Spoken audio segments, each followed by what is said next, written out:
Not too bad.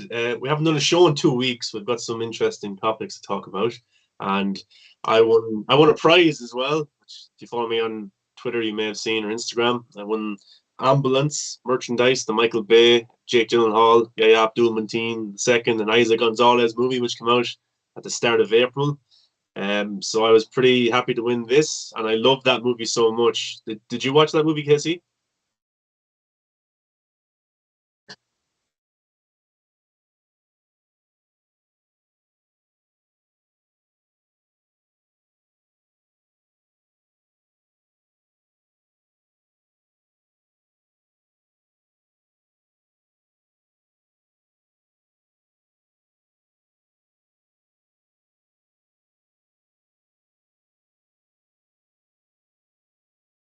Yeah, I think I reviewed it on the channel here, so if people want to check out my review, they can go look for it on the channel. But yeah, no, I really enjoyed it. I thought it was Michael Bay back to his best, basically, because the last Transformers movie he did, I didn't really like that, even though I liked the previous four. I actually never watched the. I think I started the Ryan Reynolds Six Underground movie, but I think I fell asleep. So well, I wasn't too interested.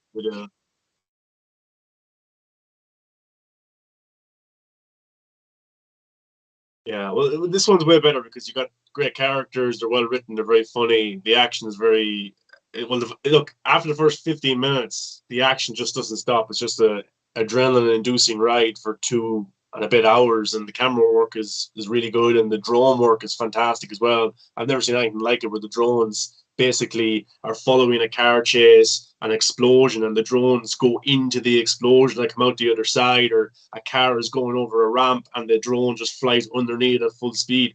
I've never seen anything like that. It's like being one of those VR things that you'd be in a theme park or something like that where you put on the goggles. It felt like something like that, and I thought it was a great theatrical experience. But I know it's not in theaters anymore. But if you can definitely check it out on PVOD to rent it or buy it, or maybe pre-order the Blu-ray, which is coming soon, I think it's definitely worth your money because it's a lot of fun.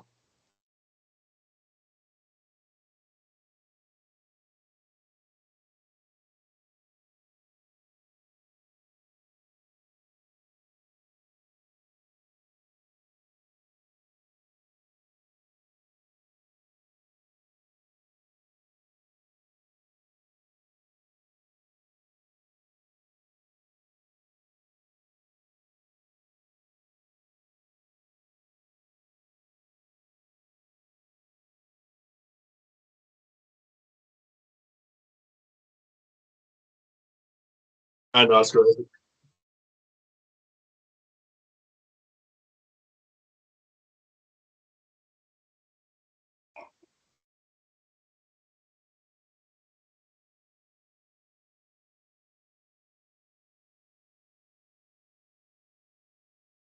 Eh,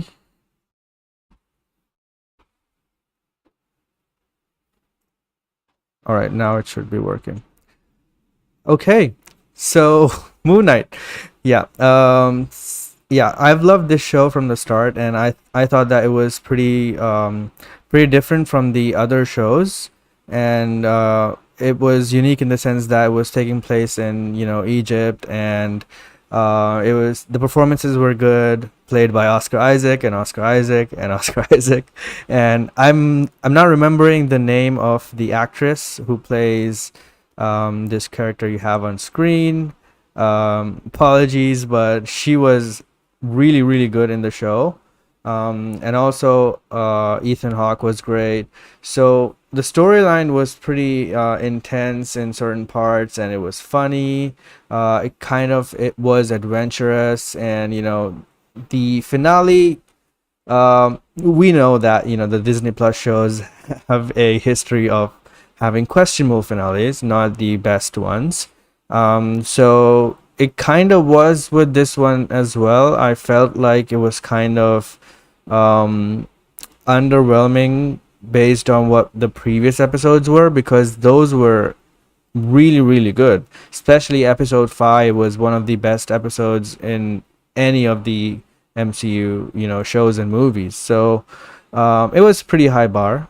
So I can understand that the finale would go into that third act battle and stuff like that.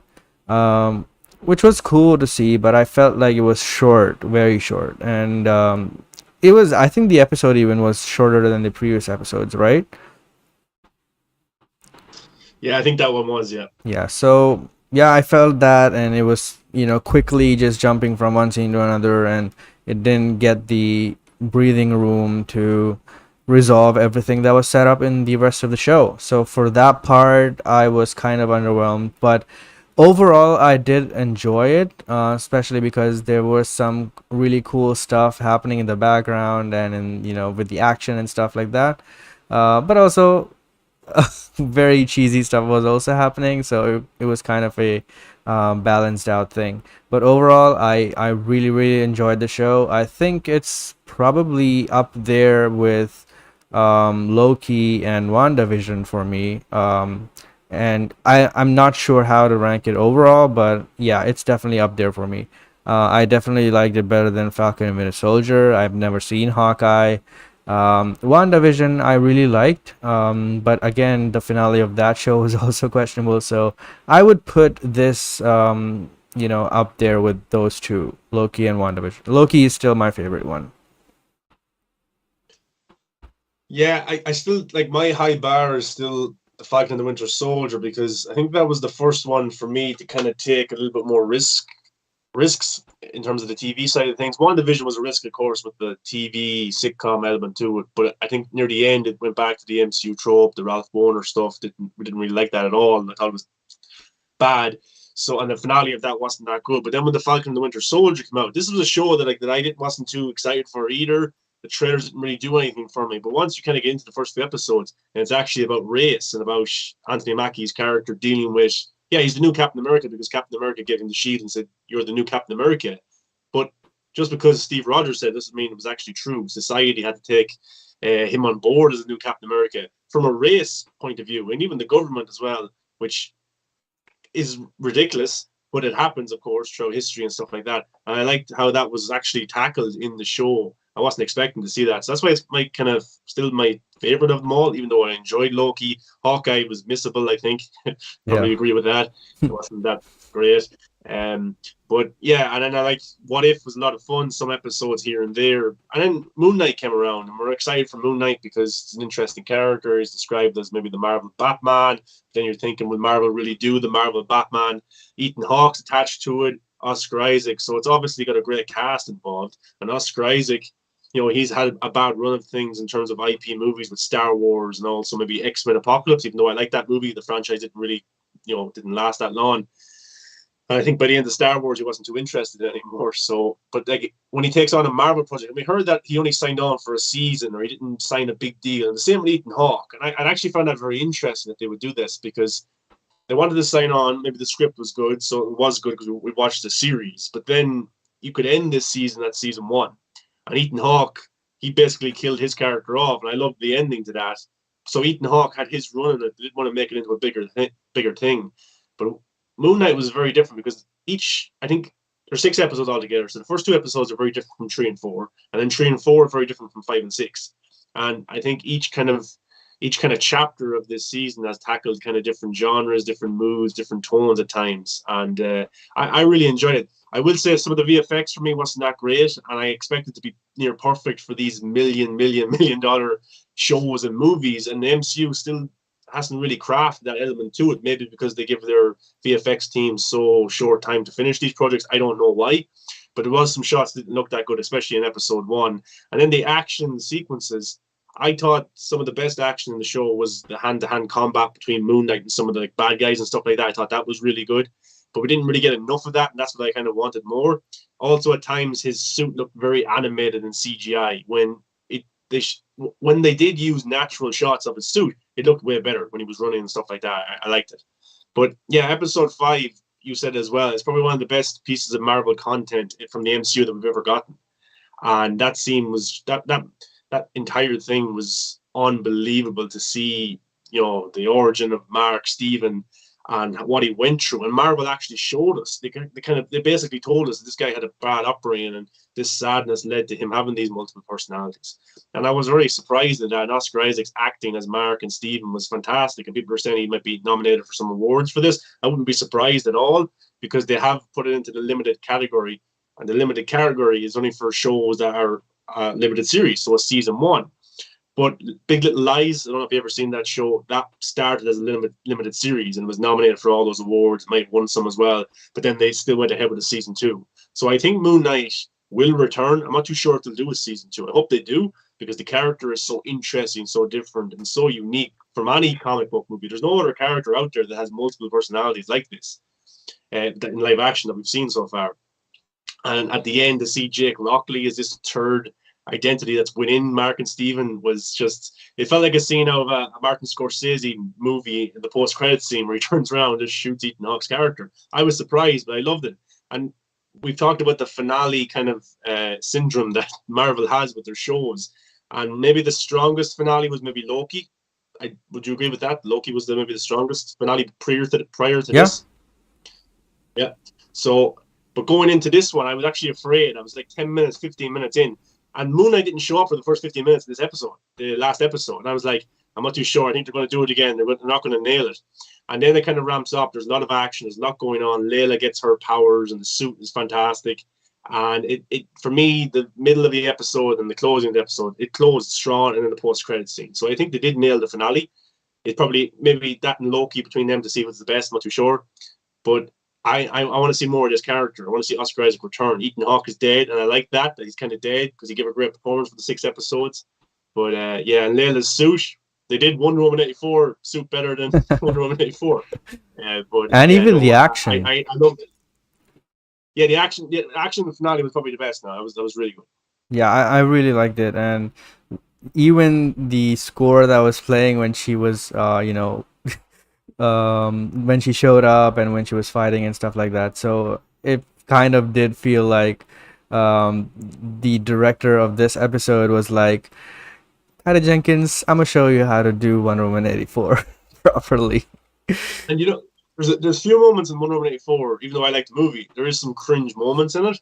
And I thought if you were to explain the scene where Layla kind of saves the little girl, and the little girl says, "Are you an Egyptian superhero?" If you'd like describe that to me without me seeing the episode, I would have thought that's cringe. That's something that's very cringy. But it actually happened in the episode, and it worked. It actually wasn't cringe. Yeah. I actually think it's such a great thing, because little girls might watch this stuff. People from Egypt. This is great representation, and it's great to have a character. I'd love to have an Irish superhero. I'd love that.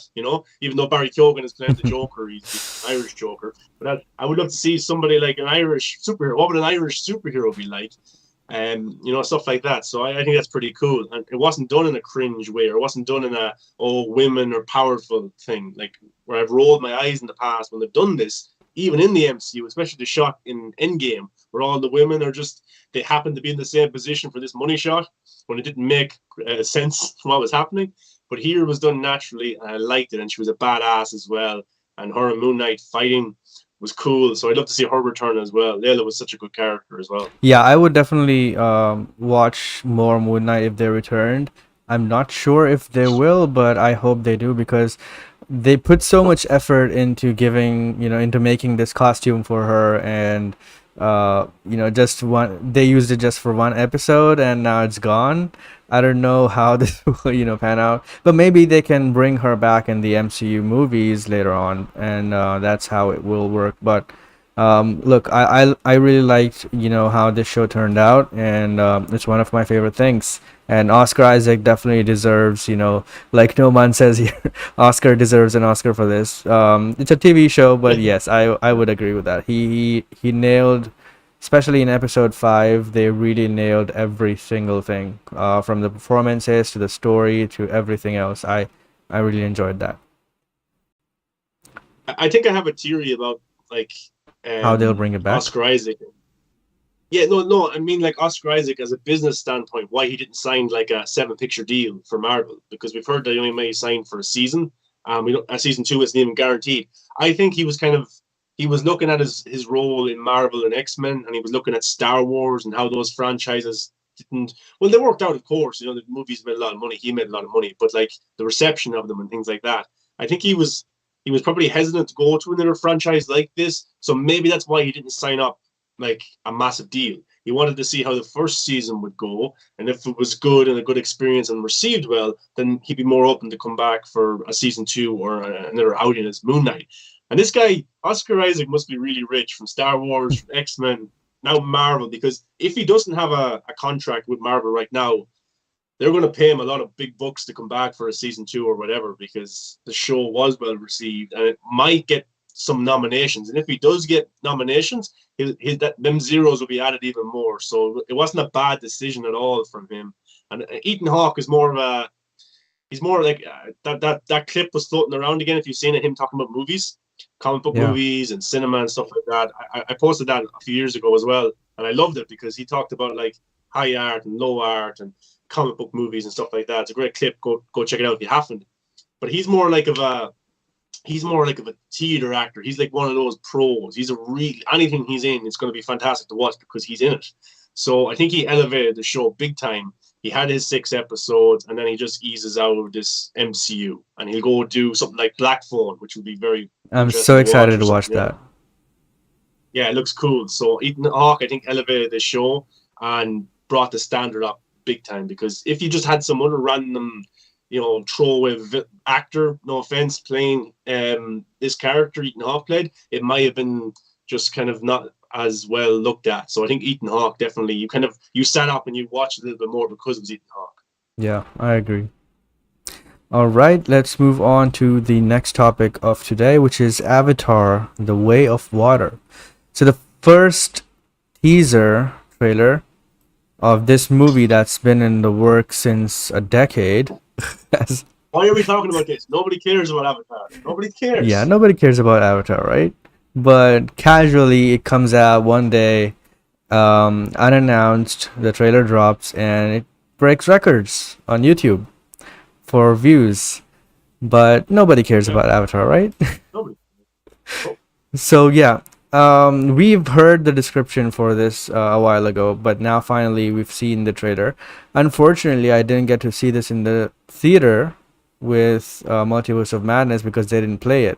I don't know why they didn't play it, oh. but it was I was actually looking forward to it. But yeah, they released the trailer online, and look, we have been saying this for a while now that never doubt James Cameron, and he has a very good track record for making great movies that people actually go watch without even you don't have to advertise much for his movies, and people still go watch his movies. And he has proven that with multiple franchises, not just one kind of movie.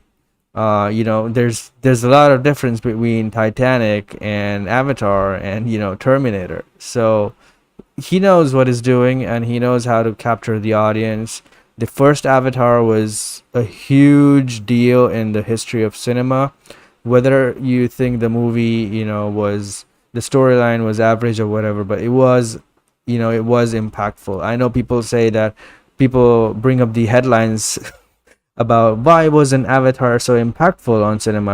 I'm like, where were you all these years? Because it was impactful. The fact that people still talk about it, and the fact that it got 4 more sequels greenlit already, uh, says that it Made. yeah says that it actually was impactful. So look, at that time, one of the biggest draws for this movie was definitely 3D, right? So 3D was new at that time, and people just wanted to experience that in a theater. It's kind of similar to what Aquaman was. The whole movie was underwater, and people wanted to see that and wanted to experience that, right?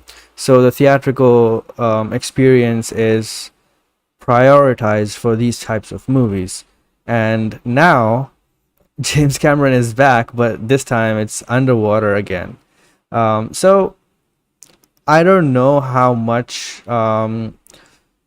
reinvention he had to do for this movie, But the CGI looks amazing in this trailer, and there is no element of 3D. Yes, that was back then, but there would still be new stuff here that you would only experience in a theater, as opposed to just watching at home. So I would say that this movie would do pretty well as well, just based on it being Avatar, it being, James Cameron. And I know people, people would say that there have been so many Marvel movies, superhero movies are the top genre right now, and nobody cares about Avatar. Why would people go watch this movie with a random, story that's very generic based on today's times, right? There's multiverse, there's meta stuff going on in every franchise. Why would people watch this? To them, I say that just wait and watch. Your friends will go pull you to the theater, because this is that kind of movie. Like, people who don't go to movies usually will go see this movie. So this is that type of movie, and everyone will be talking about it. Every single person. So yeah, I do see that it will do well. I don't know if it'll hit 2 billion and stuff like that, but I would say that it would do pretty well for itself. I would say that it would make a billion and more than that, but it all depends on how the movie is received at the opening box office. If it's a big hit at the opening and word of mouth is that you need to see this in the theater, don't miss it, and all that stuff, which I'm sure the marketing would also do, because of course they will put everything into the marketing. It's James Cameron, it's Avatar. So yeah, I'm looking forward to it. The trailer really impressed me. It looks very, very good, and I cannot wait. Yeah, the trailer played before Doctor Strange: The Multiverse of Madness, and I missed the first minute of it because it was on my phone. I was like, Wow. I didn't remember it was gonna play, and I was like, oh, the Avatar trailer. So anyway, from what I did see in theaters, yeah, it looked awesome, and then the trailer was released. But like it, like I'm not gonna sit here and say that I think Avatar is one of the greatest movies of all time. I'm not gonna say that I think this one is gonna be the greatest movie of all time.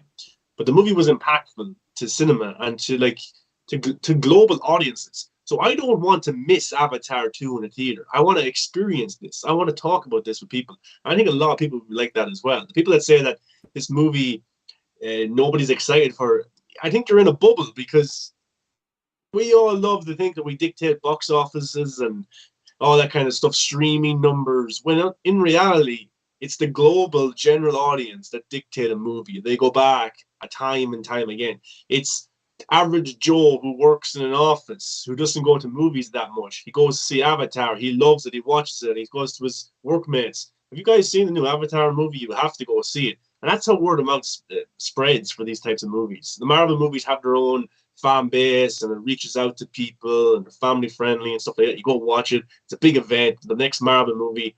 So is the James Cameron movie. James Cameron has done this from with original content, built it up from nothing and made it into a global phenomenon. Terminator. Look at that franchise. Yes, the movies after his first two didn't do that well, maybe received that well, but they made respectful box office. It's a franchise. There's been series, there's been spin-offs, things like that. And then you look at Titanic. That comes out of nowhere and is the most profitable movie of all time. And then the dude comes back a decade later and makes the most profitable movie of all time again with Avatar.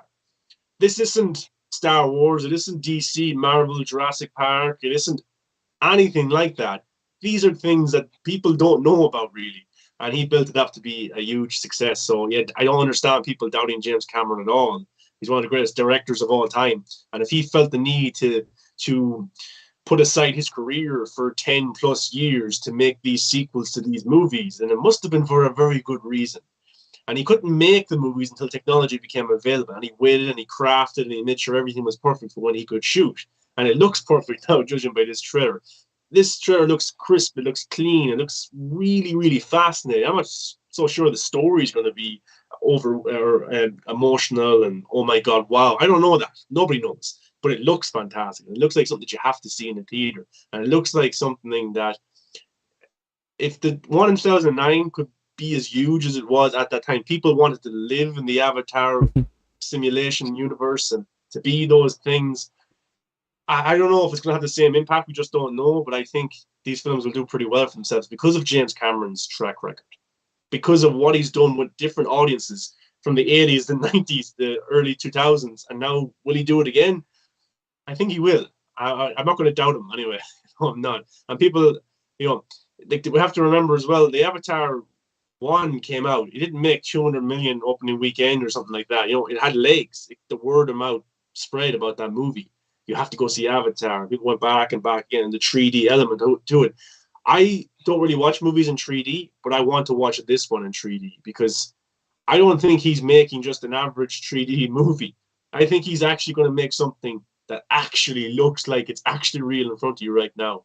Because the dude, what was he doing? Sitting around just making Avatar movies once a week, just shoot this part now. Okay, yeah, I'm getting paid millions just to do these movies for 10 years. The dude's going to come out swinging with something that we've never seen before.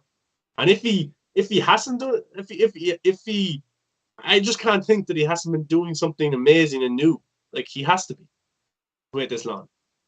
Yeah, I agree, man. And it comes out in December. I hope it doesn't get postponed. That's the perfect time for it to, make money as well. So I am really looking forward to it. Yeah, and Rokon says, yeah, I mean, my favorite Cameron film is still Terminator 2, but I do enjoy Avatar a lot. The collector's extended cut especially is fantastic. The first film looked fantastic in 3D, so I can't wait for this one. And Terminator 2, guys, go rewatch Terminator 2. It looks like it came out today. Some of the action in that is fantastic. And he shot a lot of that, like a lot of it was natural shooting and stuff like that, and he's there with holding the camera, and the dude is just amazing, and he loves movies as well. He talks about all the different directors, Zack Snyder, Alita, Battle Angel with Robert Rodriguez. I really like that movie. He understands cinema, and he understands what audiences want and what they don't want. And that's why the guy has been able to, like, can you name a director who has attached himself to general audiences from each decade like James Cameron has and made a lot of money from it that wasn't the franchise? Can you name one? Can you? I don't know if you can. I think the only one who comes a little bit close to that is Christopher Nolan, but even he didn't make a lot. His movies are pretty great, but he's not known to be a box office magnet like James Cameron is. So that's one area where Nolan would be lacking in that sense. But yes, James Cameron is like, he makes an original movie, it becomes a huge sensation, it makes a lot of money. And I'm glad that he's back with movies now again, because we've been missing something the last decade plus with him. He's been making movies, but we haven't seen any of his movies. So, and he produces a lot of stuff, but there's a difference between somebody producing something and somebody directing something. So Avatar 2, The Way of the Water, not a great title, I don't think, but whatever. Go out this Christmas, and I think DC were right to move Aquaman, in my opinion, and hopefully Shazam does well enough. But I think Aquaman, I think Avatar 2 can do pretty well at the box office, because I think there is a lot of people out there who remember going to the first one with their families, weren't big cinephiles or movie fans. I think they'll be interested in this one again once the trailer starts playing. Once the marketing starts to ramp up, I think there's no stopping this movie. Yeah, I agree. All right, let's move on to the next topic, which is Multiverse of Madness. Okay, so before we proceed, I just wanted to inform you that we are going to be talking spoilers. So I am turning on the spoiler alert banner here. So if you haven't seen Doctor Strange 2 yet, this is the point where you can either mute or you can turn off the stream. But if you don't care about spoilers, you can stick around, because we'll be having fun discussion. All right, so firstly, I liked the first movie a lot. It was made by Scott Derrickson, and he's one of my favorite directors from horror. He has some really good horror movies, and I like his aesthetic in the first movie. But I was really disappointed when he was let go, or he didn't want to work with Marvel, whatever the actual reason was. But I remember that when he wanted to make a R-rated movie, and Feige was probably not gonna do that.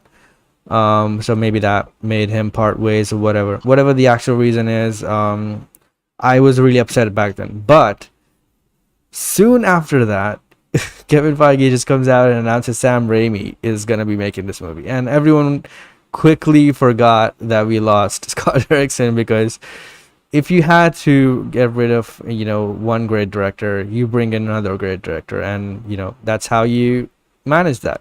And he was right to do so, because the movie turned out pretty good. And I know that this movie kind of is mixed with a lot of the audiences, but that's actually a good thing for me, because I don't like safe movies. I don't like when movies don't have something to say, the director doesn't have something to say, or the movie just plays by the safe checklist thing. Oh, this will happen, that will happen.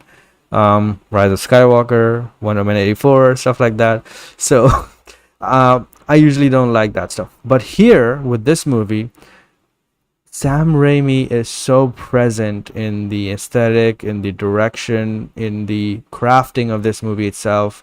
Yes, it's a movie that Marvel usually makes in terms of production and CGI and all that stuff. But it's also different because of Sam Raimi. The shots that he brought into this movie, the dialogue, the action sequences, and the horror elements, especially because I didn't expect that we would get this much of Sam Raimi in this movie, but I was so glad that we did. Some of the shots were just standard Sam Raimi shots from his older movies and stuff like that, and I could not believe there was so much violence in this movie. I just that kind of got me. Some of these scenes were really shocking to me, because not because they were extremely gruesome like in some of the R-rated horror movies, but because this was PG-13 and this was in the MCU under the guidance of Kevin Feige, coming off of denying someone of an R rating for this movie and making this movie.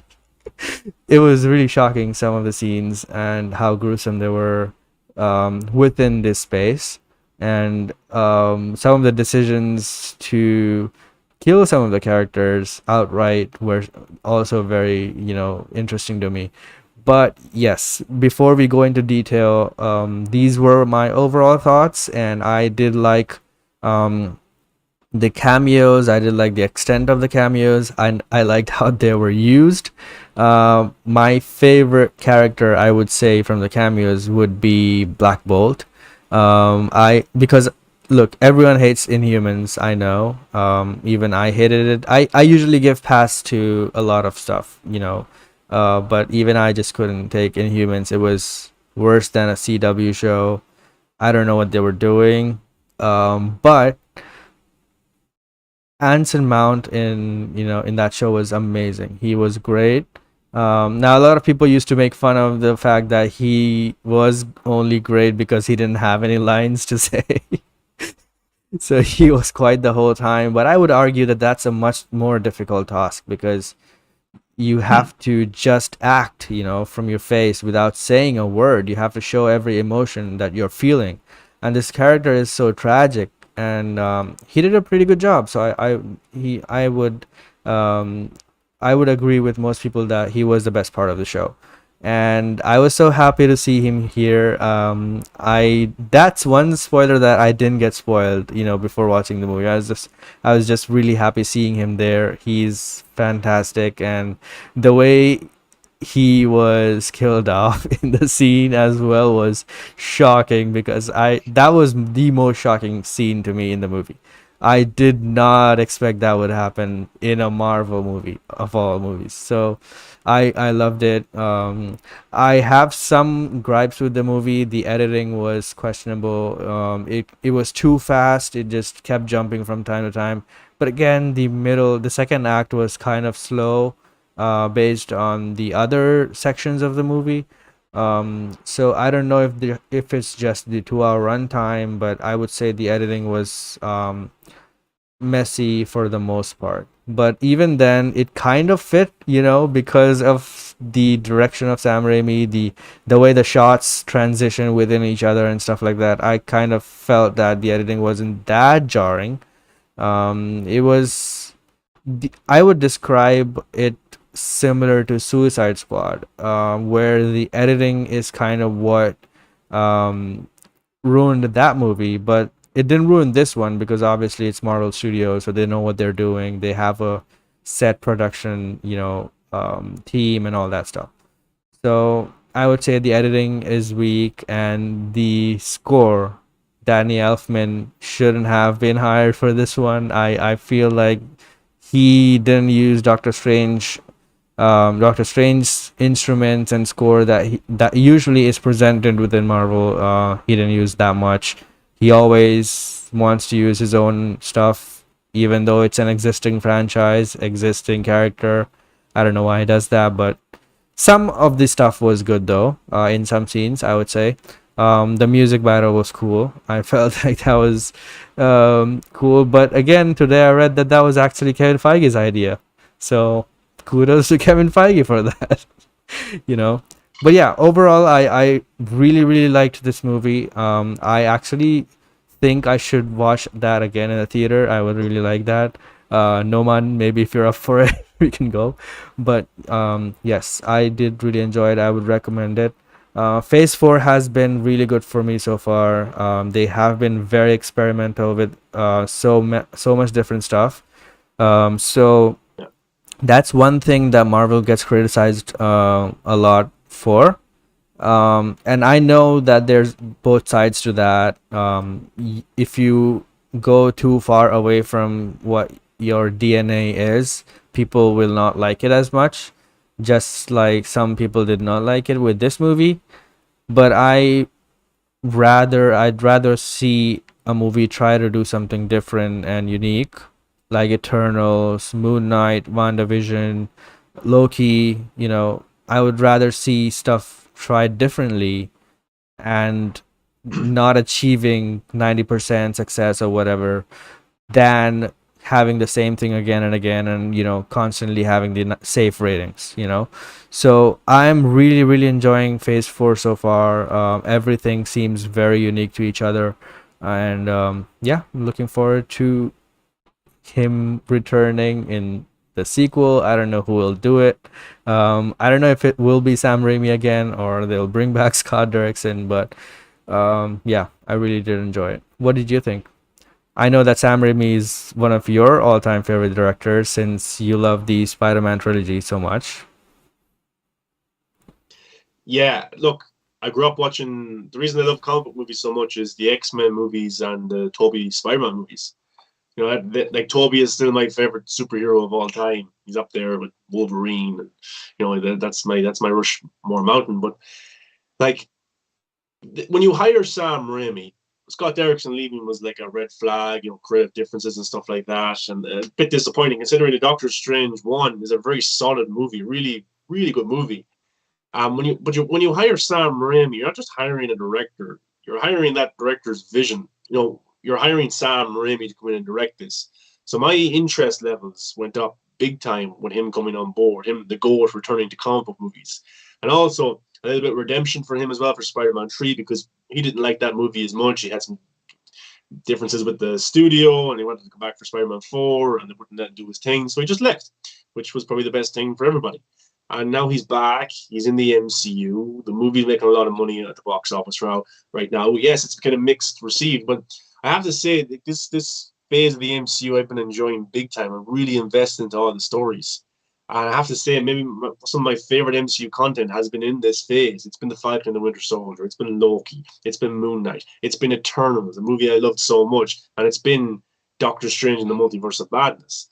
And if this was DC, I would be concerned about the reception to these movies because we've seen them change.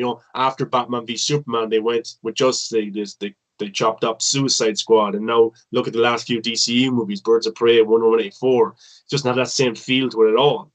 And I would be concerned if it was DC, but it's Marvel and Kevin Feige. I don't think Kevin Feige is going to turn his back on this kind of new take that he's doing because I think there is opportunities in it. There is there is something to be had with it, because it's good to mix it up. It's good to be different, because I think Kevin Feige is giving his creators a little bit more freedom, and there's more risk being put into these movies. I think that's the best thing possible. The ending to Eternals was shocking. The ending to Doctor Strange and the Multiverse of Madness was shocking. These things are very, very unique for the MCU, and I'm loving this phase so much. It feels a little bit dirty when the MCU does risky things and dark storylines. Like, oh, should they be doing this? Are they allowed to do this, considering the last few phases? But it's cool. It's awesome. And DC has been the one we've always kind of known for being kind of risky storytelling, a little bit darker and stuff like that. And still has it sometimes. But now it seems it's unique and it's different when the MCU does it. And when Doctor Strange and the Multiverse of Madness came out and I got to see it on opening night, I really enjoyed how different it was, and how, I wouldn't say it's a horror movie. I've seen people saying it's a horror movie out there. I would say it's inspired by horror movies. It can never be a full-blown horror movie because of the restraints of the MCU, of PG-13, and of the family-friendly brand they've created, especially Of even the character Disney. itself, like he's a superhero, so Yeah, it's yeah. yeah. I like Evil Dead is Sam Raimi's horror. That's what he created. Evil Dead, awesome movie. I would say this movie is inspired by Evil Dead. It's trying to be Evil Dead. That's what it's reaching towards, but it can never fully be it because of the restraints I talked about. But in terms of that, it takes a lot of risk, and there's some moments, some shocking moments in this as well, where we get character deaths that you would not expect at all. There's some really cool action. There's some interesting characters. The only thing I would say that was missing from this movie, and that's probably got to do with the pacing, is the emotional aspect to it. Yes, Wanda and her kids can be emotional, but I don't think they fully went into it, because if you go back and you rewatch the Tobey Spider-Man movies, it has its actions, it has its fast moments, but it also calms down the storyline. Sometimes the camera just sits there on two characters while they're talking, Aunt May and Peter Parker. And some of those scenes are some of the best scenes in comic book movies, because they feel real, they feel genuine, and they actually add layers to the character. And when something bad happens to the character, or they find themselves in a troubled situation, or a character dies, you actually feel it because it's built up so much emotion through those prior scenes. Doctor Strange and the Multiverse of Madness, for me, didn't have much of that at all. And it could have with America Chavez, it could have had more of it with Elizabeth Olsen, the Scarlet Witch, and Doctor Strange and Christine Palmer and their kind of relationship. But it never calms down enough for those scenes to really mean anything to me. But other than that, the action, the fast pace to it was entertaining, the cameos, the shocking deaths and twists and turns, and the ending and the post-credit scene with Charlize Theron, everything like that was really well done. But it was missing that emotional aspect to me, because that's what really adds to the Tobey Spider-Man ones, and that's what Sam Raimi brought to the genre a little bit more than anybody else. And I was disappointed in the way that he didn't really bring it to this one. Maybe it's because there was so much going on, he didn't have that much time. And we do know 40 minutes was cut out of this movie as well. And we're not saying hashtag release the Raimi cut. It's not like Sam Raimi and Kevin Feige and Marvel are fighting each other, like Zack Snyder and Warner Brothers and the fans and stuff like that. 40 minutes was cut out. There's minutes cut out of every single movie. The Batman could have been longer. Quentin Tarantino's Once Upon a Time in Hollywood, he has a 6-hour cut of that. Only 2 hours and 20 minutes was released, or 2 hours and 40 minutes was released. There's cuts, and there's cuts of all these movies. And sometimes the longer cut would have been better. Sometimes the shorter cut would have been better. We just don't know. There's so much left in the cutting room floor. And if it added those extra 40 minutes, yes, the emotional moment might have been there, but it might have took away from something else that we enjoyed about the movie. So, yeah, I enjoyed Doctor Strange and the Multiverse of Madness. It's different, it's unique, and I can't wait to watch it again. And this is actually my favorite Doctor Strange we've seen. We've seen the character since 2016. He's played the character like 6 or 7 times.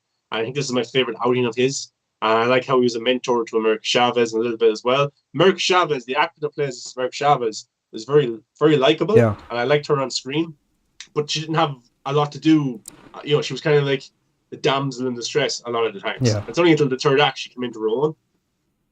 Yeah, she's a really cool character, and I liked her performance as well. But in the third act, yes, she kind of becomes that victim of Wanda thing that you have to just save, and But although she did have a cool scene against Wanda, when Zombie Strange. Okay, let's talk about Zombie Strange. How did we miss this? And before that, I would just add to my review one more thing, that I felt this movie was more personal and smaller in scale than I was thinking, and everyone was hyping up to be. and I didn't mind that much. I loved that it wasn't just a multiverse cameo fest, and just going into different universes, and there's Fox characters all over, and all that stuff. I liked that it was a more personal Doctor Strange and Wanda story. It made the movie, it gave the movie more personal touch with Wanda, and I would agree with you. The Strange personal backstory didn't really, but didn't really get to me that much. The Christine Parma and that stuff was also very. It, I don't know what happened there. I felt like they didn't have much chemistry. Maybe Rachel McAdams didn't really enjoy filming this movie. I don't know what it was, but in the first movie they kind of had, and especially in What If, the that episode was the best one, the Doctor Strange and Christine Palmer one. But here I felt like she was just there, and I don't know. But apart from that, I the emotional. Like, yeah, no, I was gonna say like the. Actually, you go ahead. I'll talk about it in a second. Go ahead. Yeah, but the emotional character, the character that was going through the emotions and stuff was Wanda. I felt like that was the only one. But again, they didn't go fully, emotional with her, because we've already seen that in WandaVision, and we have experienced that side of her already. So I feel like we got to experience more of the Scarlet Witch side, which was actually pretty good. And some of the horror that comes with that is, like I said, straight up Sam Raimi horror scenes. Because there was a scene, for example, and I would always point to this one because it makes it the most obvious. There was a scene, just all the characters running in a tunnel, and Doctor Strange is running, Christine Palmer is running, America Chavez is running. I don't know why they're running. They all have powers. They can fly and stuff, but they are running in a tunnel. And Wanda is, Scarlet Witch is chasing them. I don't know why she's running. She can fly. She's a Scarlet Witch. I don't know why she's running, but they're running. But I liked that because it kind of was a typical horror movie scene when, the killer is chasing you and you're just running, and, stuff happens. So I really liked that. It was kind of funny, but also very frightening, because obviously this crazy powerful Scarlet Witch, who almost defeated the creature who killed half of the universe, is running behind you. So what do you do? you know so it was a cool scene. I like how she. Like I was expecting, Doctor Strange and Wanda they'll team up with the third act to fight a greater evil, maybe an Yeah, evil Doctor Strange or a monster or a typical just CGI villain or something like that. But she was the villain for the entire yeah. movie. They never tried to redeem her. Maybe the last thing where she sacrificed herself. But other than that, she was a straight up terrifying, ruthless villain that was killing anybody that got in her way so she could steal America Chavez's power and go to a multiverse where her kids actually existed. Like that was scary at times. And I like how they didn't hold back at all. They didn't think like, oh, this is one of our Marvel heroes. We can't go too far with her. She snaps Professor X neck. Yeah. She just it's crazy. She turns Mr. Fantastic into spaghetti and Black Bolt's head explodes. And, it's crazy what they did. I was not expecting that whatsoever. And kudos to Marvel and Kevin Feige for never pulling it back in, for never restraining Wanda or Sam Raimi and what they were doing. I appreciate that big time. And yeah, there was people out there saying, oh, why didn't we get this and that? It's called the multiverse. I actually thought we were spoiled by the Yeah. movie. I was very content with what we got. It's called the Multiverse of Madness. I didn't know what to expect, but I knew the Illuminati was going to be cameoed in it because of the trailers. And the Illuminati in the comic books is Namor, it's Black Panther sometimes, Doctor Strange, Mr. Fantastic, Iron Man, Professor X. We didn't know who was going to show up. We've heard rumors, but that's the thing. Like with Spider-Man: No Way Home, we knew Toby and Andrew was going to be in it, but the rumors kept going even more. Oh, Venom is going to show up, and this character and that character. Yeah. And people get very greedy at times. And I thought Spider-Man: No Way Home was a perfect. Well, I love that movie so much and what they did with all the characters. And with Doctor Strange and the Multiverse of Madness, people are like disappointed it didn't get even more. I'm like, They were hyping I, up I, this I, movie I to be even bigger than Spider-Man No Way Home, where you see every Fox character, you see Ben Affleck's Daredevil, all that stuff. And why? that's that's like scoopers have a lot to do with that as well, Yes. and clickbait articles and also fans as well. I think it's going to be this and that. We got Professor X back from the Fox franchise, which I thought was awesome. I love that franchise so much. The fan cast, with the everyone was loving classic it. John theme, Krasinski, classic X-Men the theme. classic team, and the floating wheelchair. That was so cool. I was like smiling, grin to grin. John Krasinski, a fan casting, everybody wanted that. He showed up. Black Bolt, surprising that the same actor came into it. Cool suit, looked awesome. Haley Atwell as Peggy Carter. A lot of fans were happy over that. I don't like Captain Marvel's character, no matter who plays the character, so I wasn't too impressed with that. I don't really care. And then Oh really? I actually like that like because it wasn't Brie Larson. Yeah, true. But pity it wasn't Brie Larson's character, the statue on top of her. But Mordo is a part of the group as well because Doctor Strange was killed, and I love that backstory about how they defeated Thanos. Oh yeah, that scene was amazing. Corrupted Doctor Strange, and he caused the destruction of another universe, and the Illuminati was like, look, you're too powerful, you're too corrupt, we need to beat Thanos, but after that we're going to kill you.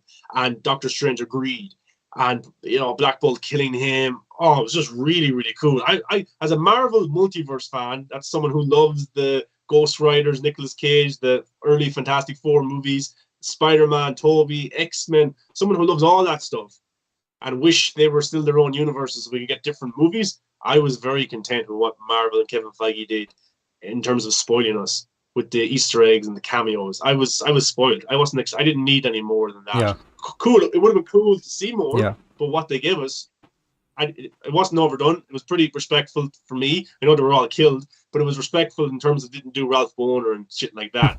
And characters were cool. So yeah, I was really happy with what we got. Yeah, I agree with the cameos as well. Like the Illuminati scene, it could have been longer, but the purpose of that scene is that they outright get killed. That was the shocking moment that was supposed to happen, and if they had a longer fight, I don't think it would give the same impact. So it was kind of it was supposed to give the Suicide Squads, in the Suicide Squad, you have the first team, getting murdered. You have in the actual Suicide Squad, you have the that character that gets killed in the first, before the mission even starts. That character, you have in Invincible, you have the Justice League type team that gets butchered by just Omni-Man in one scene after the first full episode of them. So you have that kind of shock here. They were going for that. So I even I appreciated that because you had Professor X, which is arguably one of the strongest Marvel characters, period, not just the MCU. So he got destroyed, and I saw after the movie on Twitter, someone did a slow motion shot of that, and then I realized, someone brought it up, that Wanda did not just twist his head. She actually snapped his head in half, and that was brutal, and that's on screen. You see all the blood and stuff, but it's just so quick that you get past the R rating. And also the Black Bolt scene, his head explodes, there's blood dripping on his face, but it's still PG-13. I just couldn't believe it. With Captain Carter, I can see, they cut her off screen, but then you see the blood from the shield. Yeah, that was on screen. It would have been cool to see like it goes so fast, like close up of her face, and then we do an outer what's this word, like a shot from like a medium shot that shows her whole it shows her whole body, and like she looks okay. The next minute her body just sliding like Darth Maul in episode 1, like something like that. Would have been absolutely crazy. But I understand why you didn't. That would have been horrific. But the other stuff, the other deaths were just crazy. I couldn't believe them at all. And that's why I was like in theaters, like, what is this an MCU movie? And it was, and they're doing this. It's so cool. And that was, and people were like saying, oh my god, they wasted the multiverse characters and all this. I'm like, did you not watch the movie? There is different versions of these characters in different multiverses. Like, these characters could still be in the main MCU. They could still be in a different universe. We could see Secret Wars where they return.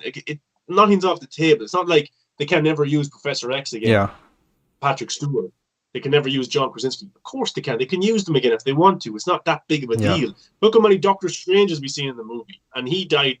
His character died 8 times. He's still coming back. Yeah. So like, come on, don't be so. As a Sam Raimi fan and as a Marvel fan since, Spider-Man 1, what did you think? And as an Evil Dead fan also, what did you think of Zombie Strange in the third act?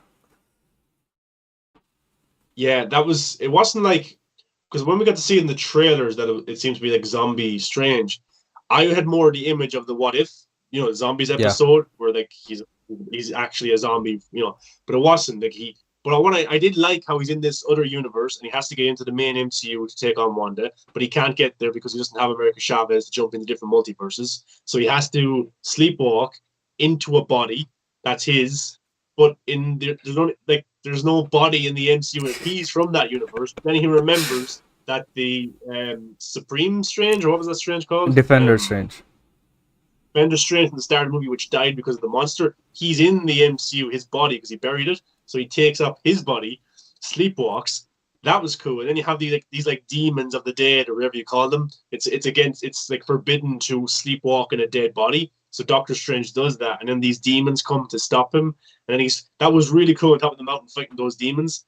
And then he's able to defeat them, and then he's able to use them in his advantage against Wanda. That whole scene was really, really cool and really striking, seeing this Zombie Strange and half of his jaw missing, his mouth missing. Yeah. VFX work was really good there. He was a little bit weak when he was fighting Wanda, but honestly, everybody was weak fighting Wanda because she's so powerful. So, yeah, that was really cool. And I also should say, in the first 15, 20 minutes, you can really pinpoint that this is a Sam Raimi movie because of all the zoom-in shots. Really cool. Mm-hmm. And also, the man loves somebody falling off the side of a ledge scene. America Chavez was on the ledge. The monster was scaling up the building. That's just prime Raimi there because I think it happened in every single Spider-Man movie. Yeah. But yeah, that was it was cool seeing Sam Raimi direct it again. And it's not like he just directed it. It's like, who was it that directed Aladdin? Guy Ritchie. Yeah. You watch Guy Ritchie movies and you can see, you pick up his tricks and how he directs. And then you watch Aladdin, you're like, who directed this? Guy Ritchie. What? It's not Guy Ritchie movie at all. But Sam Raimi, I'm glad we didn't lose his kind of his swagger coming into this big franchise movie like the MCU. You could still see his fingerprints all over the movie. Yeah, I agree. And that scene with when Strange is actually reanimating the dead Doctor Strange, and the dreamwalk sequence starts. The way that his hand comes up from that, and the way the lightning is striking and the camera is moving and all that, kind of reminded me of Spider-Man 3 and that aesthetic that he had there. So I was really happy to see so many callbacks to his older movies. So I was really happy with that. Oh, right. Okay. So I got some heat on this. I posted a TikTok about this, and I posted a tweet about this, and I got some blowback. I didn't like the Bruce Campbell cameo. Yes. And people started going to my mentions. You don't know anything about movies. This is an Evil Dead reference. It's an Easter egg towards Evil Dead. And I was like, yeah, I understand it's an Evil Dead reference, but when you look at Spider-Man 1, 2, and 3 and Bruce Campbell's cameos in them, it adds to the plot, it adds to the characters, it feels important, it's subtle, it's also funny. When he's the re-announcer in Spider-Man 1, he gives Spider-Man his name. When he is in Spider-Man 2 as the usher for the play, for Mary Jane's play, he's late, he can't get in. That adds to the whole tension between Peter and Mary Jane. And then you go into Spider-Man 3 where he is the restaurant owner, whatever it is, and he's adding to the scene with the music. It's very funny, and he's trying to propose. Really good scene. Here, he shows up out of nowhere, and with the Spider-Man ones, you're like, is that Bruce Campbell? That is Bruce Campbell. Okay, cool. Here, you knew straight away it was Bruce Campbell, and then Doctor Strange puts him underneath this spell, and he's just hitting himself. I understand it's an Evil Dead reference, but I didn't think it was funny. It didn't add to the story. It wasn't subtle. Didn't like it. And in the post-credit scene, I understand the fourth wall breaking and saying it's over. I didn't like that either. I'm sorry, I didn't like his cameo. I was expecting something better, but we didn't get it. I liked the first part of the cameo where, he was hitting himself and all that. I thought that was kind of funny, but I didn't like the post credit scene where you had to wait like 7 minutes and he comes on screen just hitting himself and then it's over. that that was kind of weird. But I get it. It's Sam Raimi and Bruce Campbell, so I guess he gets to do that. If he asks Well, that to Kevin Feige, Feige obviously says, "Of course you can do that." Sure. yeah, but you know what I would have did if I was a big Marvel director and MCU and all that kind of stuff. And look, I'm telling Sam Raimi what to do here, but I would have had, you know, Doctor Strange and America Chavez go into some other universe, whatever they're doing, and there's a street magician, and it's Bruce Campbell, and he calls himself Mysterio. That's what I would have did. That's what I would have did. That's just me. Yeah, that would have been funny. But look, the movie overall was pretty good. I really, really enjoyed it. Um, I cannot believe this movie exists the way it is. Um, you know, and yeah, I would definitely recommend it. You should go watch it. And oh, by the way, I saw this in 3D, and Feige said that this movie was specifically made for 3D, especially after the first Doctor Strange. This one was specifically made for 3D, not just made in 2D and converted to 3D. So I did feel that a lot of scenes had that 3D elements of getting close to your vision and stuff like that. So yes, the 3D also is amazing in this movie. And I think this is one of the things that not a lot of people are talking about because of so much that's in the movie. But yeah, the 3D is also pretty good. 3D probably won't be a big thing until Avatar 2 comes out again. Yeah. So, but Let yeah. Rokon says in the chat, I love the hell out of Multiverse of Madness. Raimi shows he's still got it with that classic Raimi style in horror camp. It felt like the first time in an MCU film, you can see it's a director's vision. The only things I didn't like was, for one, Mordo being wasted and Danny's score. I was hoping Danny teaming with Raimi, he'd care because they make magic usually, but he still phones it in. I do think the Mordo thing was part of what Derrickson left because it's clear he was setting him up as the bad guy for the sequel. And here, there wasn't any payoff to that. It's cool they brought back Anson as Black Bolt in this one and they gave him the Black Bolt costume. Also, Haley as Atwell looks awesome as Cap Carter. More of a reason to do that Disney Plus series. I also appreciate they let Sam shoot this on film. The cinematography and effects look amazing because of that. Yeah, I would agree with Mordo. I think he was one of the weak parts. Even in the Illuminati, I don't know why he's there. Like he's just a regular dude with lesser magic than Doctor Strange. I don't know why he's there. Even his fight with Doctor Strange in that scene was very, stupid. I just don't like the character at all. And yes, That seemed like a reshoot or something like yeah, that. because it was. And I read that the actual arc with Mordo was supposed to be in the beginning of the movie, which they actually cut out. So before the movie starts with Defender Strange and America Chavez just running right from that beast thing. So before that, it was supposed to introduce us to Scarlet Witch early on. So the way WandaVision ended, the end credit scene or the last scene, whatever it was, where she's reading through the dark hole and she's in the isolated hut and all that. So apparently in the beginning of this movie, Mordo was supposed to go there because she's using the dark hole and supposed to stop her. But she kills him and she decapitates his head. So early on in the movie, we learn that, Scarlet Witch is the villain. So I can understand how that would work, and that would be pretty cool. And after that, the Defender Strange and Chavez are running from that demon. They talk about someone hiring the demon to kill them, whatever, blah, blah. Okay, so yes, that fits within the story, and that would have given Mordo something more to do. Because throughout the movie, nobody mentions 616 Mordo. Like, our Earth's Mordo is nowhere to be found, and nobody even mentions him. That's because he was dead. Scarlet Witch killed him. But I liked how this turned out now because there was a little bit of mystery in the beginning till we saw her, talk to Doctor Strange, and then we realized, okay, yes, Scarlet Witch is the villain. But to get there, we had some time, so there was a little bit of mystery to the movie where we didn't know who the actual villain is. With that opening scene, we would have, right away knew. So that's one thing I would trade off. I would actually prefer the actual movie version that we have now. Because at the end of Doctor Strange 1, we see Mordo and he's taking the magic or the power off of other sorcerers. Yes. And he wants to wipe the world of sorcerers, whatever he's trying to do. Yeah. And it set him up to be the Doctor Strange 2 villain. And that's probably what Scott Derrickson was going to do, was have him as the most prominent villain for this one. And we didn't get it. And yes, like when he showed up as the Illuminati member, I wasn't like, oh my God, wow. The big wows for me were Black Bolt's Professor X and Krasinski. Him as a character, I think he's fine and all, but I don't get too excited over the character. But that's because I haven't really seen much of him. I'm sure Derrickson would have had more layers to his character as a villain in this one. But yeah, he just kind of was just there. I would have maybe added another post-credit scene, just tease hit Mordo for Doctor Strange 3 or something like that, the MCU Mordo.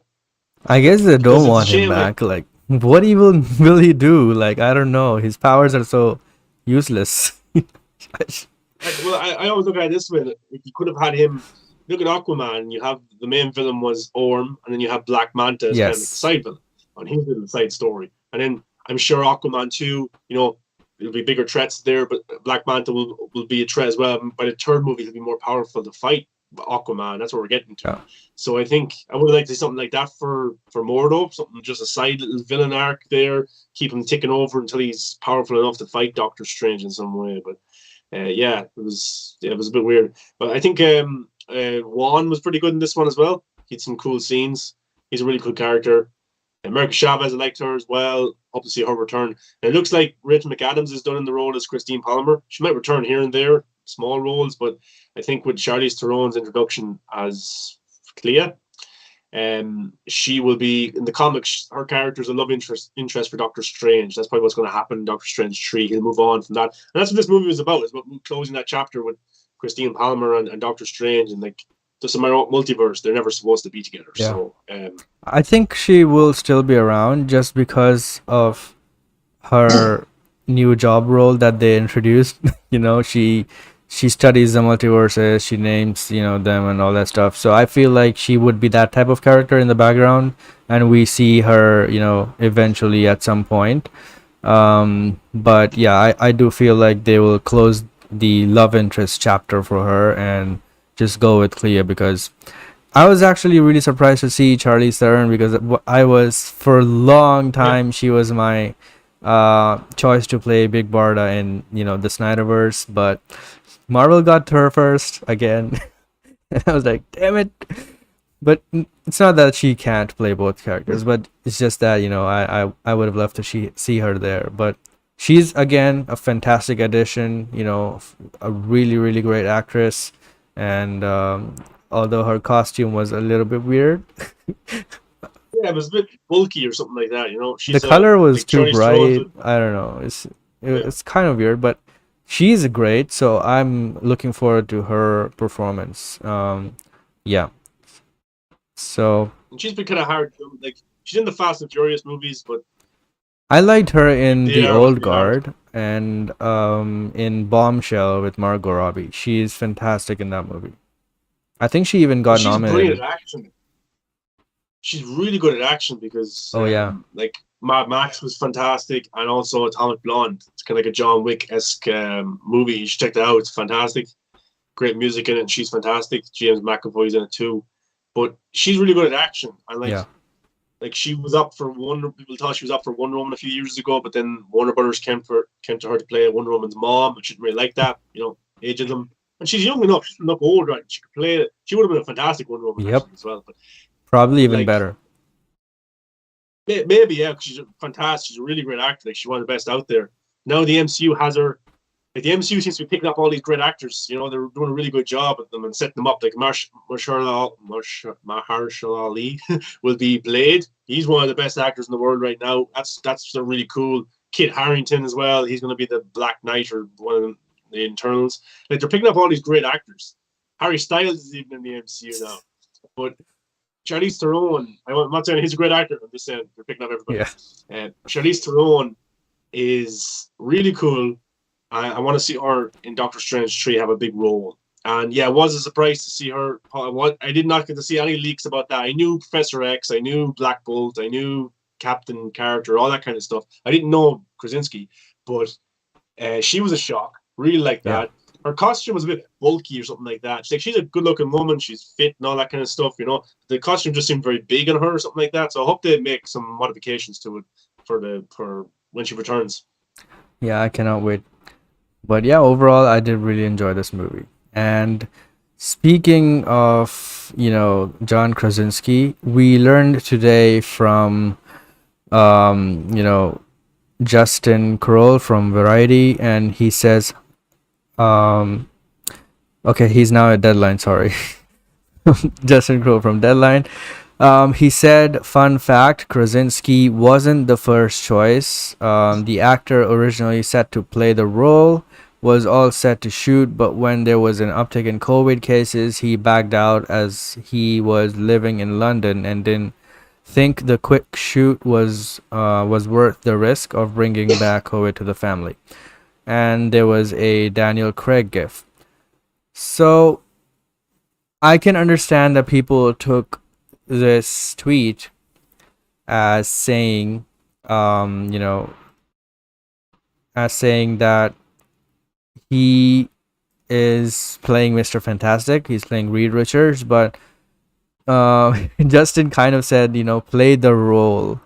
So the original thing was, obviously referencing here. I don't know if he knew or he just got confused or whatever, but you know, it wasn't actually for John Krasinski. It wasn't actually for Reed Richards. He wasn't the I'm, he wasn't the replacement for the Reed Richards.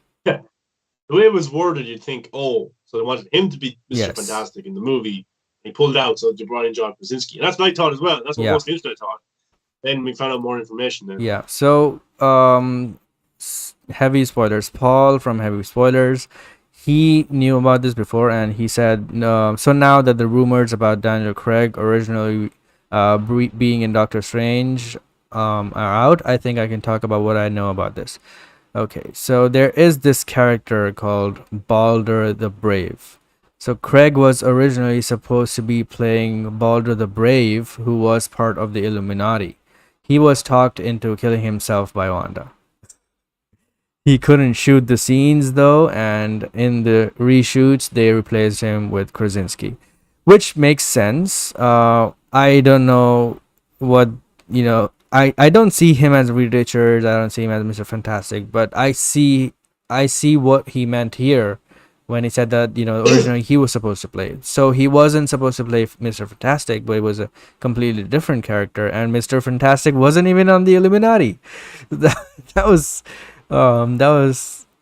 interesting. I wouldn't say it was a bad choice, but I would say interesting. But I'm glad that it worked out this way because I'm not really into Bond and all that, and I don't have a connection to Daniel Craig, so I wouldn't have cared at all for this cameo. I don't even know the character of Balder the Brave, so it wouldn't have mattered to me at all in the least. So John Krasinski, at least there, it was kind of like a wish fulfillment for the fans, and they always wanted him, to play the role. So Feige just made that happen. So it's a fan service in that sense. And obviously Yeah, John that Krasinski is a character, cool dude, so seeing him always is good for the movie. yeah, that character, Balder the Brave, was he's a half brother of Thor. So that's what the character is in the comic books anyway. Yeah, so I probably agree with you. Like, if like, I don't know about the character, and I wouldn't be hyped for the character. But when I first heard this information, like everybody else, when we heard that Daniel Craig was replaced by John Krasinski, I was thinking, oh, that would actually have been cool because I would have liked to have seen Daniel Craig as Mr. Fantastic, an older version of it. And then so he makes his cameo, he's killed off. It's a one-off cameo, pretty cool. Daniel Craig, James Bond, that's cool. And then John Krasinski will be the main MCU Fantastic Hmm. Four leader, Mr. Fantastic. I thought that would be cool. Oh, that's cool. Then he'll be the full-time Fantastic Four leader. So, but now it wasn't. It wasn't supposed to be. I'm glad they went with Krasinski and Mr. Fantastic. I think that's what the hype moment was. That's where the people in the theaters were going crazy. If Daniel Craig showed up as Balder the Brave, People were like, Who? who's he Why? playing? Well, that's Daniel Craig. It's Yeah. Bond, but who's the character? It wouldn't have been as impactful. Now, it would have been cool if Daniel Craig was there also. That would have been cool because James Bond, he's been the character for what 15 years or whatever. You know, he's a pretty big actor. It would have been cool. I would have given him maybe a cooler character or something like that. Maybe somebody known, a multiverse character. He would have been maybe an interesting Magneto, you know, for a different universe, something like Yeah. that. But yeah, I hope they do get Daniel Craig again because he's a great actor. He's fantastic in Knives Out. He's coming back for that sequel, which is hitting Netflix this year. So looking forward to Um, that. but like, yeah, COVID. They did shoot this movie around that time, maybe. And yeah, Elizabeth Olsen said she never met John Krasinski. You know, she shot that scene, but he was never Yes. there. So it just shows you. And the same with Ben Affleck and Jared Leto. They never shot scenes together physically. Yeah.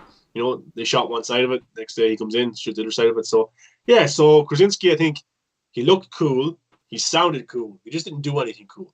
You know, he didn't have a cool Yes. action scene right like that. But Probably it was because of the Wanda. reshoot, yeah. Yeah, and it was about Wanda taking them out, basically. Yeah. That was about it. So it wouldn't have That's mattered shock that value. much anyway, because like, you know, whatever character is there, they were just there to be get killed off by Wanda like in the first 10 seconds. So it wouldn't have mattered that much. But yes, it was cool to see, you know, Krasinski as Reed Richards in the full costume there. Made a lot of people happy. So Kevin Feige knows what his audience wants, gives the audience what they want. So that's why he's the king. If they do get Daniel Craig, that'll be a big get. Yes. You know, he's obviously in talks with them, with Kevin Feige. Maybe he'll play a different character, but I think he'll end up being in the MCU in the future.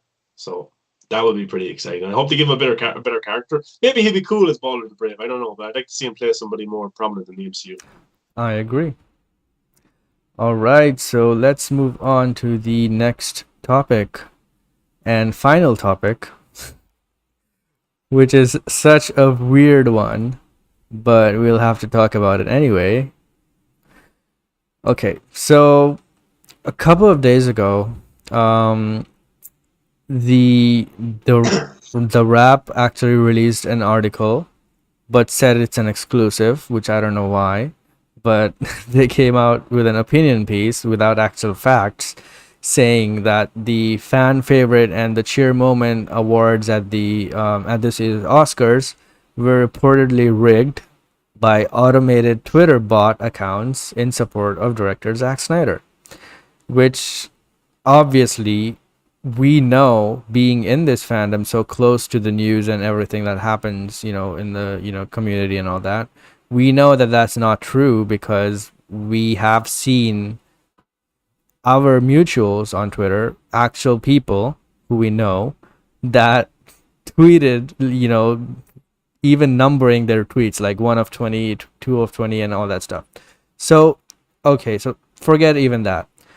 Even based on the rules of the Twitter polls, it couldn't have been rigged because this was already a question raised back in February, and the Academy actually came out and, you know, cleared that up, saying that they will be looking into this strictly and they will prevent the bot usage, spam, and all that stuff. They are looking into that, and they will be mindful of that. So this already was cleared before the Oscars even happened. So the question about using bots to spam is, you know, almost dismissible because the rules of Twitter of these polls were that one person could only tweet 20 times for those to be counted. If you tweet 40 times, your votes will only be counted 20 times. Like, you cannot, there's, no matter how many bots you use and how many things you use to vote, only 20 from you per day will be counted. And that was the rule. So you cannot bypass that using any bots, firstly. Secondly, people weren't using bots. They don't know that, you know, Zack Snyder fans are actually this crazy to be, you know, sitting and tweeting stuff like this. That's literally their forte. So I know that you might think that there are other movies like Army of the Dead, in the grand scheme of things, might not have been the even the top 5 movie to win, you know, in that category. But it wasn't about which was the best movie to win. It was about which movie the fans would vote the most. And that's literally the thing Zack Snyder fans are known for, you know, tweeting a lot and using the hashtags and stuff. So maybe you think that No Way Home was better and The Matrix or whatever was better. Yes, it probably was, but that wasn't what the poll was about. It was about who votes the most, you know, and I just don't understand why people are getting mad at this. Plus, this isn't a real Oscar. Nobody cares. It was a Twitter poll conducted by the Academy to get viewers, you know, to watch the Oscars. But luckily for them, something else happened which got them more viewers. But their plan worked because they just, you know, did this. A lot of people voted for their favorite movies, you know, especially comic book fans. You had Marvel fans, you know, backing up No Way Home. You had DC fans backing up the Zack Snyder Justice League. People were voting for this like crazy. You had the Academy got what they wanted. They wanted the superhero audiences to watch their show, and they got that. And they just quickly showed a top 5 thing on slideshow on the screen, and it was over. It wasn't a real Oscar. It doesn't matter. So I literally don't understand why people are upset by these, you know, these categories being won by Zack Snyder fans. But like, what did you think? It's Zack Snyder fans. Like, they are known to be, you know, tweeting stuff a lot, and this was literally the thing that they excelled at. And the rules were only like per person 20 votes, so there was no way that, you know, other movies could have won. And No Way Home, it was not like Marvel fans were sitting every day voting 20 times for that movie, because, you know, they don't care about it as much. Like, they are already winning at everything. They don't care. Snyder fans are actually, you know, they always think they have to prove something. So they take it more as a challenge. No Way Home fans don't, you know. So it was just that they outvoted them. It's just that simple. It doesn't mean that this was the best movie. It doesn't mean that the Flash scene was the best scene of all time. Does not mean that. What did you think of this? Yeah, it's pretty simple. The Oscars had a competition, cheer moment, fan favorite, 5 movies of each. If you wanted your movie to win, you go on Twitter, use the appropriate hashtags, you show which movie you want to win, and you can vote up to 20 times a day, and your vote is counted. So the fans of Spider-Man or Matrix or the Avengers obviously didn't read the rules, or they didn't care enough, or they didn't organize themselves enough for their movie to win.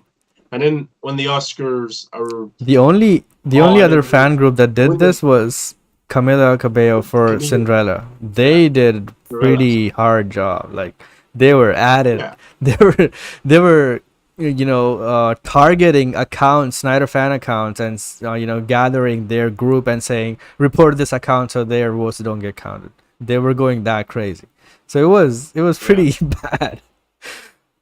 But like that's the only reason that the other movies didn't win is because you didn't get enough votes. That's it's Yeah. simple as that. You know, if you and then people when the Oscars revealed that Army of the Dead and Zack Snyder's Justice League won these polls, people even bloggers were like, wait, how did they win? Like they were even the best movie that year or best scene or whatever.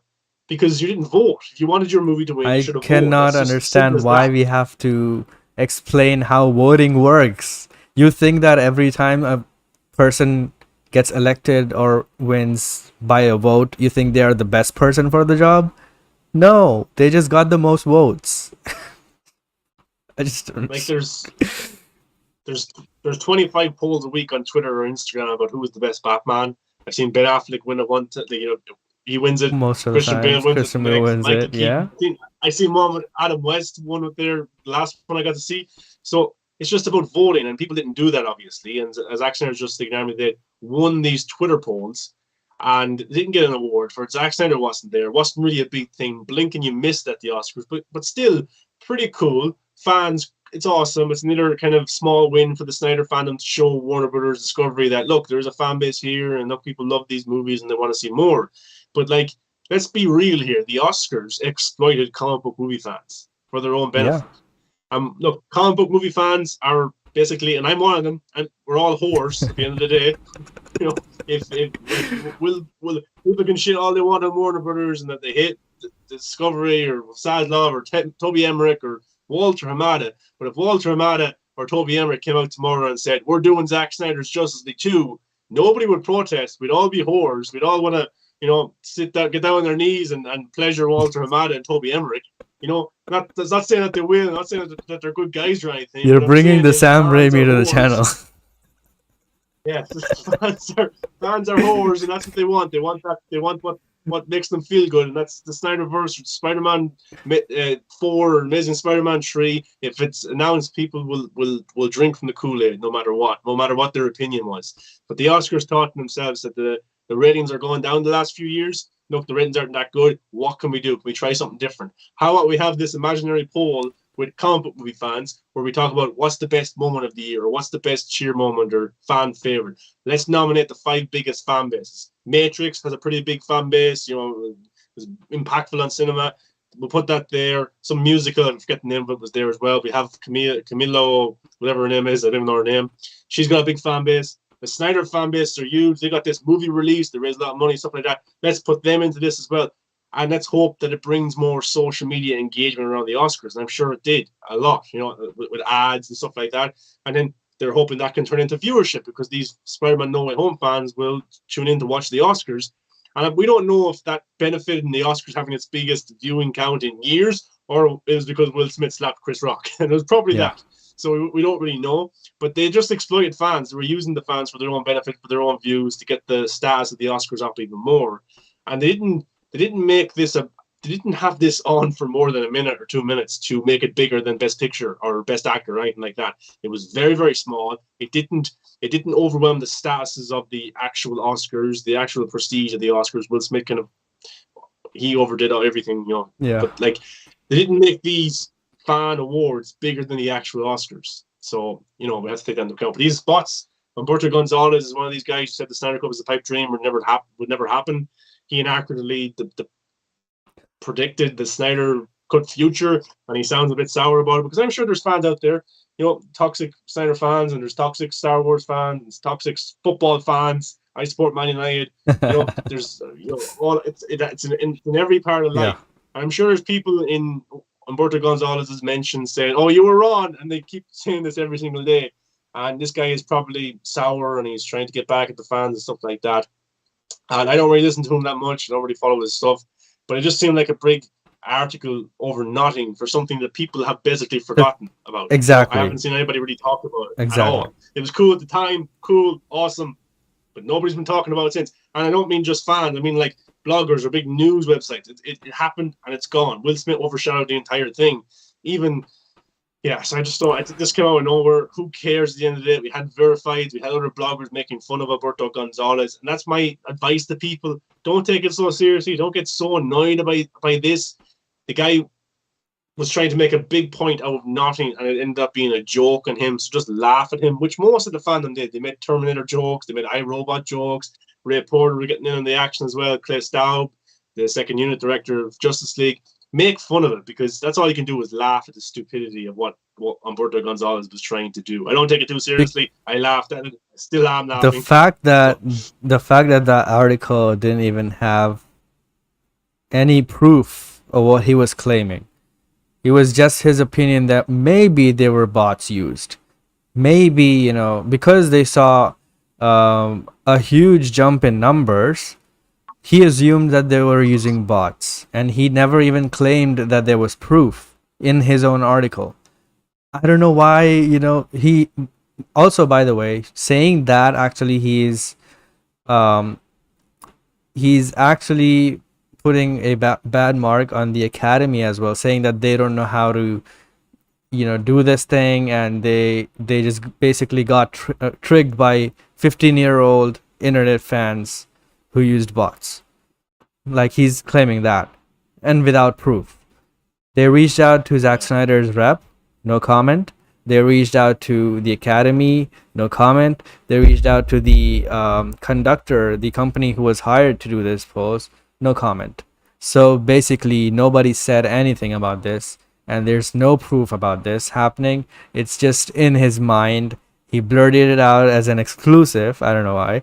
And it's just something that happened. I don't know. Nobody. I don't know why he And just wanted to get this out and make himself look stupid.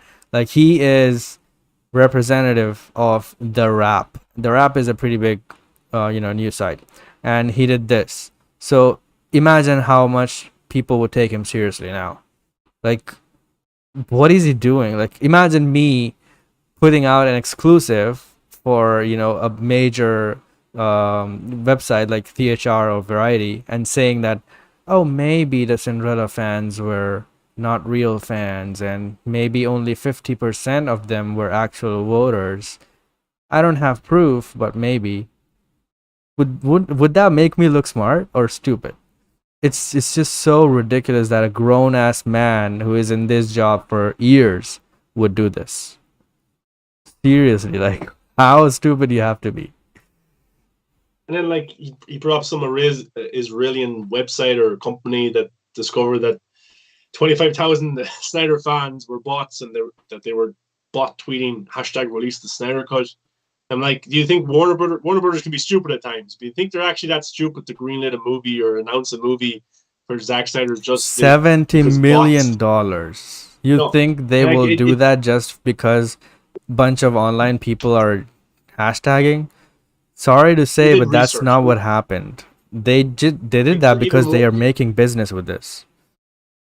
Yeah, Warner Brothers even they would have did some research. Is this beneficial for us to release the Zack Snyder Justice League? They would have looked at the Blu-ray sales of Batman v Superman, of Man of Steel, the demand there, the social media engagement around those movies still to this day, and all their platforms, all their streaming service. They would have looked at everything to see if this would be beneficial for them for HBO Max or even the Blu-ray and stuff like that. They would have looked at all that kind of stuff. So they're not stupid in that sense of things. They just didn't give 70 million for nothing, So it's crazy. It's a bit ridiculous that we're even talking about this, and it just shows that Zack Snyder, the Oscars or whoever didn't reach back out to the rap.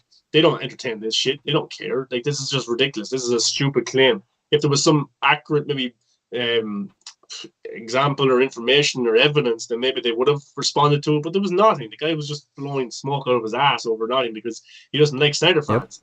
And it's crazy that this is even a topic. Like, and like I know he didn't question the streaming numbers or the the Blu-ray numbers. He didn't question that at all. Would have been stupid if he did. What I'm saying is like the numbers are there to show that people watched it, and you can look at whatever views it got in HBO Max if you can find it, or the Blu-ray sales, or the streaming numbers in Russia and Canada and the UK for Zack Snyder's Justice League, and I can guarantee you like 90% of all of that, or even more maybe, weren't people who were tweeting for the last 5 years on Twitter for the Snyder Cut. It wasn't. It was general audiences, people who clicked on it, watched it, average moviegoers, average comic book movie fans. They watched it, and they're the reason. I know we all help, we all tweet and stuff like that, but we're a small minority when it comes to the actual box office numbers, when the actual streaming numbers happen. I'm not talking about tweets, I'm not talking about events, I'm talking about when people actually click on something to watch. Yeah. I agree. And hey, Kat, welcome.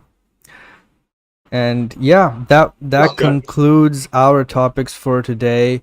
It was kind of a short show, which I'm glad about because my battery is literally just dying in like 5 minutes.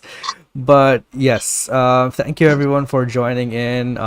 It was fun to talk about Multiverse of Madness and Avatar and Moon Knight. So we'll be back again next week. I have a new camera finally, which doesn't die on me every like half an hour and stuff. So I'm relieved about that. But yes, you can find us at The Real Talk Live on all social media. You can find me at Krypton Cage on all social media. Where can they find you, Maher? Yeah, Movies That Matter on Twitter and TikTok and on Instagram at Matter the Viking. Also, my YouTube channel. Movies Apparently, you have a really bad account on Instagram. On what? On Instagram? Yeah. You just copy paste, stuff from other accounts. Well, okay, so like I have my personal account, Maher the Viking, then I run the Real Talk Live Instagram, and then I have Movies That Matter I have two movies that matter Twitter or Instagram accounts because my original one got assassinated by Disney because I posted Obi-Wan leaks. I didn't know there were leaks, and they got rid of me. But I have other accounts there as well. And what I usually do is, so Real Talk Live, we tweet out news, take a screenshot, I put it on the Real Talk Live Instagram page, and then I usually take the caption of that. So whatever it is, like, you know, whatever it is, like Doctor Strange has made so much at the box office or whatever. And I just use a picture from my own personal ones, like a Doctor Strange picture, but I copy and paste the text off the Real Talk Live tweet that's on the Instagram, and I post that with the caption. So I'm doing that the whole time on the account because it's easier. And then some guy goes, "Oh, your account is a joke. All you do is copy and paste the Real Talk Live account." And then I'm like, "Dude, I run the Real Talk Live account." So yeah, That was so funny. Oh, that was funny. Yeah. But he didn't respond. Of course it didn't. But yeah, that literally made my day because that was so funny. But yeah, make sure you follow us there. You see some of this fun stuff happening over there, so you know, enjoy. And see you all next week. Until then, bye and take care.